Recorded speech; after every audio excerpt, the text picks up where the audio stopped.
You ask Tiger to solve. This deals with linear equations with one unknown. The final result is n equals 56.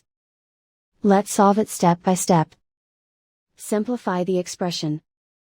Break up the fraction. Find the greatest common factor of the numerator and denominator. Factor out and cancel the greatest common factor.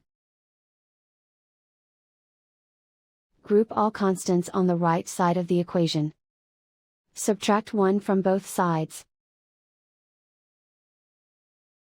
Simplify the arithmetic.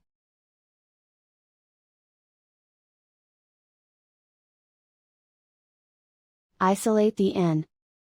Multiply both sides by 8. Group like terms. Multiply the coefficients. Simplify the fraction. Simplify the arithmetic.